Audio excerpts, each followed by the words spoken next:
ప్రశాంత్ కిషోర్ తెర వెనక రాజకీయాలు చేయడంలో దిట్ట, వ్యూహాలు రచించడంలో మాస్టర్ మైండ్. దేశవ్యాప్తంగా ఎన్నో రాజకీయాల పార్టీలను తన స్కెచ్లతో గెలిపించాడు. కానీ ప్రతిపక్ష ఎన్నికల్లో మాత్రం ఆయన బొక్కబోర్లా పడ్డాడు. కొత్త పార్టీ పెట్టి ఓటమి చవి చూశాడు. ఇక బీహార్ ప్రజలు కొత్త రాజకీయాలను అర్థం చేసుకోవడంలో ప్రశాంత్ కిషోర్ అట్టర్ ఫ్లాప్ అయ్యాడు. ఇక ప్రశాంత్ కిషోర్ రాజకీయ ఎన్నికల వ్యూహకర్త, కానీ సొంత రాష్ట్రంలో మాత్రం చెతికిలపడ్డారు. ఇక బీహార్ ఎన్నికల ముందు నుంచి కూడా ఈసారి నితీష్ కుమార్ కూటమి ఘోరంగా ఓడిపోబోతుందని, ఈసారి రాష్ట్రంలో మార్పు ఖాయమంటూ ఒకటే డప్పు కొట్టారు. తీరా ఎన్నికల ఫలితాలు వచ్చేటప్పటికి మాత్రం సీన్ రివర్స్ అయింది. ఈసారి బీహారీయులు మార్పు కోరుకుంటున్నారని, జన్ సూరజ్ పార్టీ వైపు మొగ్గు చూపుతున్నారని కథలు చెప్పారు. తీరా ఫలితాలు వచ్చేటప్పటికి మాత్రం తన రాజకీయ వ్యూహమంతా అట్టర్ ఫ్లాప్ అయింది. ఇక రాజకీయాలు ప్రశాంత్ కిషోర్ కి అర్థం కాలేదు అని స్పష్టంగా తెలుస్తోంది. ఎన్నికలు వేరు, స్ట్రాటజీ వేరు. ఎన్నికలు చేయడం వేరు, రాజకీయాలు చేయడం వేరు. ఎన్నికలు గెలవడం వేరు అని ప్రశాంత్ కిషోర్ కి అర్థమైనట్టుందని నర్మగర్భంగా వ్యాఖ్యానిస్తున్నారు. ఇక ఇదే అంశంపై మరింత సమాచారం మా ప్రతినిధి కిరణ్ అందిస్తారు. చెప్పండి కిరణ్, ఇప్పుడు ప్రశాంత్ కిషోర్ ఓడిపోవడానికి కారణాలు ఏంటంటారు? అమూల్య, ప్రశాంత్ కిషోర్ అనే వ్యక్తి ఒక స్ట్రాటజిస్ట్. ఎన్నికలు చేయడం వేరు, స్ట్రాటజీలు చేయడం వేరు, ఎన్నికల్లో పోటీ చేయడం వేరు, గెలవడం వేరు. ఈ రాజకీయ సినారియో చాలా డిఫరెంట్ గా ఉంటుంది. రాజకీయ పార్టీ స్థాపించి అభ్యర్థులను ప్రకటించి ఎన్నికల్లో మొత్తం బాధ్యత తీసుకొని పోటీ చేసి గెలవడం వేరు. ఎందుకంటే ప్రశాంత్ కిషోర్ అనే వ్యక్తి వేరు వేరు పార్టీలకు రాజకీయ వ్యూహకర్తగా పనిచేశాడు. కానీ ఆయన ఎప్పుడు కూడా ప్రత్యక్ష ఎన్నికల్లో పోటీ చేయలేదు, ప్రత్యక్ష ఎన్నికల్లో పోటీ చేసి గెలవలేదు. తాను బీహార్లో జనసురాజ్ పార్టీ స్థాపించినా కూడా ఆయన తన పార్టీ అభ్యర్థులను పోటీ చేయించాడు తప్పితే అతను ఎక్కడా పోటీ చేయలేదు. ఈ ఎన్నికల్లో పోటీ చేయకోకుండా ముందే చేతులెత్తి తన ఓటమిని ఒప్పుకున్నాడు. అయితే ప్రశాంత్ కిషోర్ తన రాజకీయ తన స్ట్రాటజిస్ట్ తెలివితేటలతో నేను మోడీని గెలిపించాను, ఆంధ్రప్రదేశ్లో జగన్మోహన్ రెడ్డిని గెలిపించాను, తమిళనాడులో స్టాలిన్ గెలిపించాను, కేజ్రీవాల్ని గెలిపించాను, బెంగాల్లో మమతాని గెలిపించానంటూ వేరు వేరు రాష్ట్రాల్లో వేరు వేరు స్ట్రాటజీ లెక్కలు చెప్తూ తన పబ్బం గడుపుతున్న పరిస్థితి కూడా మనం చూసాం. ఇప్పుడు ఏదైతే తన సొంత రాష్ట్రంలో బీహార్లో దాదాపు 230 స్థానాల్లో పోటీ చేసి డిపాజిట్ కోల్పోయాడు. అంతేకాకుండా ఎన్నికల్లో పోటీ చేయకోకుండా చేతులు ఎత్తాడు. ఎందుకంటే ఆయన పార్టీ అధ్యక్షుడిగా ఉంటూ జనసురాజ్ పార్టీ అధ్యక్షుడిగా ఉంటూ కూడా ఎన్నికల్లో పోటీ చేయలేకపోయారు. తాను పోటీ చేసిన అన్ని స్థానాల్లో దాదాపు డిపాజిట్ కోల్పోయారు. ఎక్కడ కూడా బీహార్ ఎన్నికల్లో జనసురాజ్ పార్టీ ప్రభావం లేదు. ఈయన ఏదైతే తన లెక్కలు, తన మాయలు, తన వ్యూహ తెలివితేటలతో గెలిచే పార్టీల వైపు వెళ్తాడు. ఫర్ ఎగ్జాంపుల్ 2014లో మోడీ వైపు వెళ్ళాడు. అప్పటికే కాంగ్రెస్ పార్టీ తీవ్రమైన వ్యతిరేకత ఉండడం, నమో వేవులు కొట్టుకుని రావడం, చాయ్ పే టీ చర్చ అనే కార్యక్రమాన్ని నేనే రూపొందించాను, మోడీ గెలవడానికి నేనే కారణం అంటూ ఆయన ఉద్రగొట్టుకున్న సందర్భాలు చూసాం. తర్వాత జరిగిన వరుసగా ఆయన 2-3 ఎన్నికల్లో గెలవడం, తర్వాత జరిగిన రాజకీయ పరిణామాల భాగంగా ఆయా రాష్ట్రాలకు ఆయన పనిచేయడం. ఆంధ్రప్రదేశ్ లో జగన్మోహన్ రెడ్డి కూడా ఆయన పనిచేశారు.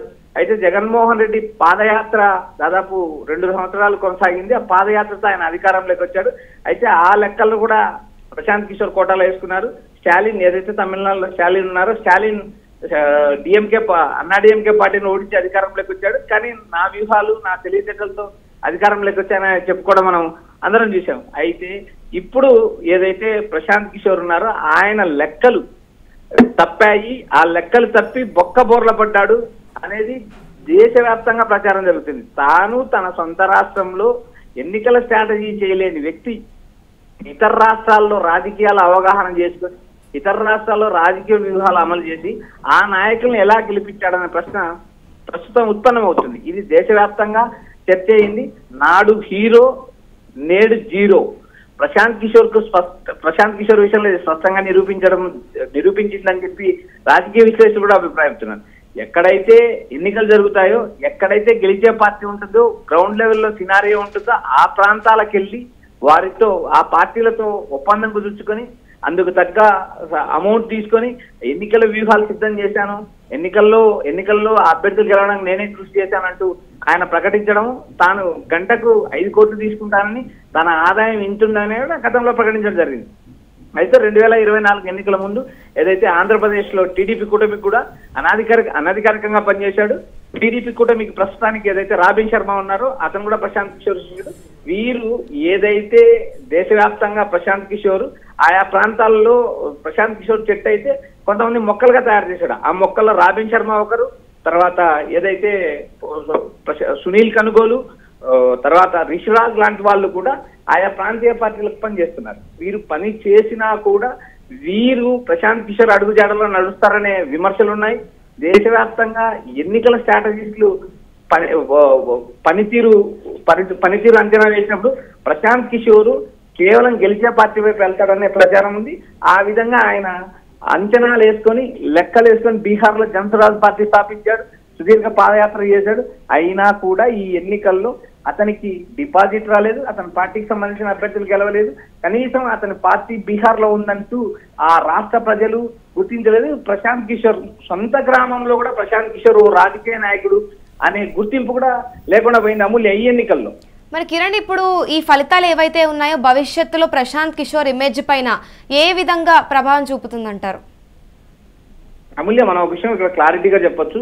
తాను తన సొంత రాష్ట్రంలో గెలవలేని వ్యక్తి, తాను తన సొంత రాష్ట్రంలో ఎన్నికలు చేయలేని వ్యక్తి, తాను తన సొంత రాష్ట్రంలో ఎన్ని సీట్లు గెలుస్తానని చెప్పలేని వ్యక్తి, గెలిస్తే 10 సీట్లు, గెలిస్తే 150 సీట్లు, ఓడితే 10 సీట్లు అంటూ ఆయన ఎన్నికలకు ముందే చేతులెత్తాడు. ఎన్నికల ప్రచారంలోనే ఆయన చెప్పిన ఈ వాక్యాలు ఏవైతే ఉన్నాయో, గెలిస్తే 150, ఓడితే 10.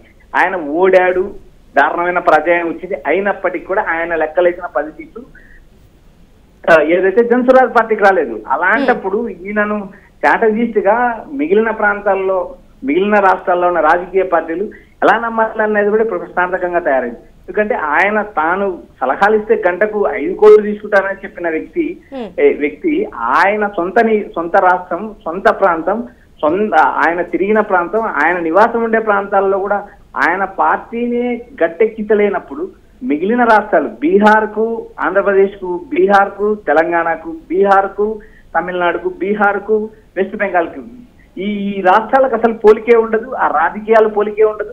బీహార్ లో ఒక రాజకీయం నడిస్తే ఆంధ్రలో మరో రాజకీయం నడుస్తుంది. ఈ బీహార్ లో మరో రాజకీయం చేస్తే తెలంగాణలో ఇంకో రాజకీయం నడుస్తుంది. వేరు రాజకీయ ప్రాంతాలు, వేరు రాష్ట్రాల్లో ఈయన రాజకీయ సినారియో ఎక్కడ కూడా సెట్ అయ్యే పరిస్థితి లేవు. ఈయన స్ట్రాటజిస్ట్ గా మళ్ళీ మరో కొత్త అవతారం, మరో కొత్త పేరు పెట్టుకొని ఇప్పుడు ఐపాక్ నుంచి ఇంకొక పేరు మార్చుకొని మళ్ళీ స్ట్రాటజిస్ట్ గా అవతారం ఎత్తాడా, లేదా శాశ్వతంగా స్ట్రాటజిస్ట్ కి ఇటు రాజకీయాలకు దూరం అవుతారా అనేది మనం వేచి చూడాలి అమూల్య. Thank you Kiran. ఇక బీహార్లో అయితే తాజాగా జరిగిన ఎన్నికల్లో మొత్తం 243 స్థానాల్లో పోటీ చేసిన ప్రశాంత్ కిషోర్ స్థాపించిన జనసూరజ్ పార్టీ కనీసం ఒక్క చోట కూడా గెలుపొందలేదు. సరికదా, ఇక ఏ స్థానంలోనూ ప్రశాంత్ కిషోర్ పార్టీకి డిపాజిట్ కూడా దక్కలేదు. ఇక 2012లో గుజరాత్లో ప్రస్తుత ప్రధాని మోదీకి ఎన్నికల వ్యూహాలు రచించినట్లు చెప్పుకొని బాగా ప్రాచుర్యంలోకి వచ్చిన ప్రశాంత్ కిషోర్ అనంతర కాలంలో దేశంలో ప్రముఖ రాజకీయ వ్యూహకర్తగా గుర్తింపు అయితే తెచ్చుకున్నారు. ఇక తనతో గంట మాట్లాడి తనతో సలహాలు చెప్పించుకుంటే 5 కోట్లు వసూలు చేసినట్లుగా స్వయంగా చెప్పుకున్న ప్రశాంత్ కిషోర్ ను బీహారీలు రాజకీయ వ్యాపారిగా చూసారే తప్ప రాజకీయ నాయకుడిగా అంగీకరించలేకపోయారని ఎన్నికల ఫలితాలను బట్టయితే అర్థమవుతుందని విశ్లేషిస్తున్నారు. ఇక 2012లో గుజరాత్ అసెంబ్లీ ఎన్నికల్లోనూ బీజేపీని గెలిపించడానికి వ్యూహాలు అందించిన ప్రశాంత్ కిషోర్ అనంతరం పలు రాష్ట్రాల్లో పనిచేశారు. ఇందుకోసం ఐపాక్ అనే సంస్థను ప్రశాంత్ కిషోర్ అయితే ఏర్పాటు చేశారు. ఇక 2012 ఎన్నికలు ముగిసిన తరువాత ప్రశాంత్ కిషోర్ పేరు దేశవ్యాప్తంగా అయితే మారుమోగిపోయింది. దీంతో 2013లో సిటిజన్స్ ఫర్ అకౌంటబుల్ గవర్నెన్స్ అనే పేరుతో ఒక సంస్థనైతే ప్రశాంత్ కిషోర్ ప్రారంభించారు. ఆ తర్వాత 2014 ఎన్నికల్లో ప్రధానిగా మోదీని గెలిపించడానికి ఈ సంస్థ ద్వారా ప్రశాంత్ కిషోర్ అయితే పనిచేశాడు. ఇక ఈ ఎన్నికల్లోనూ మోదీ ఆధ్వర్యంలో బీజేపీ ఘన విజయం అయితే సాధించింది. ఇక దీంతో Prashant Kishor overnight star గా అయితే మారిపోయారు. ఆ తర్వాత కాంట్రాక్టర్ బీహార్లో మహాగఠబంధన్ నుంచి దక్కించుకున్నాడు. ఇక జేడీయూ, ఆర్జేడీ, కాంగ్రెస్ కలిసి ఏర్పాటు చేసిన ఈ కూటమికి ఆ ఎన్నికల్లో గెలిచింది. ఇక దీంతో తన సంస్థ పేరు ఇండియన్ పొలిటికల్ యాక్షన్ కమిటీగా మార్చాడు ప్రశాంత్ కిషోర్. ఇక వరుసగా 3 ఎన్నికల్లోనూ ఆయన వ్యూహాలు విజయవంతం అవ్వడంతో ప్రశాంత్ కిషోర్ కి ఒక్కసారిగా అయితే డిమాండ్ పెరిగిపోయింది. ఇక బీహార్ ఎన్నికల తర్వాత కూడా పంజాబ్ లో కాంగ్రెస్ కు, ఏపీలో వైసీపీకి, ఢిల్లీలో ఆప్ కు, తమిళనాడులో డిఎంకే, బెంగాల్లో టీఎంసీకి ప్రశాంత్ కిషోర్ వ్యూహాలు అందించాడు. తన ప్రతి వ్యూహానికి కూడా కోట్ల కొద్దీ డబ్బు వసూలు చేసుకున్నాడు. తెలంగాణలో కూడా కొంతకాలం బీఆర్ఎస్ కి వ్యూహకర్తగా పనిచేయడానికి కాంట్రాక్ట్ దక్కించుకున్నాడు. అయితే ఆయన అతిని పసిగట్టిన అప్పట్లో ముఖ్యమంత్రి కేసీఆర్ పక్కన పెట్టేశాడు. రాజకీయాలపై ఆసక్తితో తన స్వరాష్ట్రం బీహార్లో జేడీయూలో చేరారు. కొన్నాళ్లు ఆ పార్టీలో పనిచేసిన ప్రశాంత్ కిషోర్ నైజం నచ్చక ముఖ్యమంత్రి నితీష్ కుమార్ పక్కన పెట్టారు. ఆ తర్వాత కాంగ్రెస్ లో చేరతానన్న రాహుల్ అంగీకరించలేదు. దీంతో జనసూరజ్ అనే రాజకీయ సంస్థను ప్రారంభించి దాన్నే పార్టీగా అయితే మార్చారు. పార్టీ తరపున బీహార్లో 3000 కిలోమీటర్ల మేర పాదయాత్ర అయితే చేశాడు. కానీ ఆయనను ప్రజలు ఆదరించలేదు. తాజా ఎన్నికల్లో తేలిపోయింది. ఇదే సమయంలో ఆయన వ్యూహాలపైన అనేక రకాలుగా అయితే చర్చ జరుగుతోంది. ఎన్నికల వ్యూహకర్తగా ప్రశాంత్ కిషోర్ చెప్పిన మాటలు అంతా ఇన్నాళ్లు మోసపోయారు అనే అనుమానాలు అయితే వ్యక్తమవుతున్నాయి. ఎందుకంటే ప్రశాంత్ కిషోర్ పనిచేసిన పార్టీలు అన్నీ కూడా ఆయా ఎన్నికల్లో గెలుపు గుర్రాలే అన్న విశ్లేషణలు అయితే వ్యక్తమవుతున్నాయి. ఆయన వ్యూహాలే పనికొస్తే బీహార్లో కనీసం ఒక్క స్థానంలో అయినా డిపాజిట్ తెచ్చుకునే పరిస్థితి ఉండేదనైతే అంటున్నారు. గుజరాత్లో కానీ, బెంగాల్, తమిళనాడు, చివరికి ఏపీలో ఆయన పనిచేసినప్పుడు ఆయా రాష్ట్రాల్లో విజయం సాధిస్తారన్న పార్టీల పంచన చేరి వారి క్రెడిట్ను ప్రశాంత్ కిషోర్ కొట్టేసినట్లు కూడా అర్థమవుతుందని అంటున్నారు. ఆ సమయంలో ప్రశాంత్ కిషోర్ పనిచేయకపోయినా ఆయా పార్టీలు గెలిచేదే అని అంటున్నారు. ఇదే సమయంలో కూడా ప్రశాంత్ కిషోర్ జోక్యం వల్ల రాజకీయాల్లో నైతిక విలువలు హతమయ్యాయనే విమర్శలు కూడా వినిపిస్తున్నాయి. తప్పుడు ప్రచారం, కులాల మధ్య కుంపట్లు, నాయకుల వ్యక్తిత్వ హననం వంటి కుంసంస్కారం ప్రశాంత్ కిషోర్ వచ్చిన తరువాతే మొదలయ్యాయి అంటూ కూడా ఆరోపణలు అయితే వినిపిస్తున్నాయి. నిజంగా ఆయన వ్యూహాల్లో మ్యాజిక్ ఉంటే బీహార్లో ఇంతటి దారుణ పరిస్థితి ఉండేది కాదని కూడా అభిప్రాయం అయితే వ్యక్తమవుతోంది. గెలిచే పార్టీల వైపు వెళ్లి ప్రశాంత్ కిషోర్ తన మార్క్ అంటూ కూడా ప్రచారం చేసుకోవడం, దాన్ని బిజినెస్ గా మలుచుకొని 100 కోట్లు వెనకేసుకోవడం కూడా విమర్శలు కూడా ఉన్నాయి. దేశవ్యాప్తంగా మోదీ అయి ఉండొచ్చు, జగన్, స్టాలిన్, మమతా బెనర్జీ, అరవింద్ కేజ్రీవాల్ లాంటి వారిని కూడా గెలిపించారని చెప్పుకునే ప్రశాంత్ కిషోర్ బీహార్ ఎన్నికల్లో పోటీ చేయలేకుండా వెనకడుగు వేశారు. అంతేకాకుండా తన పార్టీ పోటీ చేసిన స్థానాలలోనే డిపాజిట్ కూడా గల్లంతు కావడం అయితే విశేషం. గెలిచే పార్టీ ప్రశాంత్ కిషోర్ వ్యూహాలు లేకపోయినా గెలుస్తారు అని రాజకీయ పార్టీలు అయితే తెలుసుకోవాలని కూడా రాజకీయ విశ్లేషకులు అయితే అభిప్రాయపడుతున్నారు.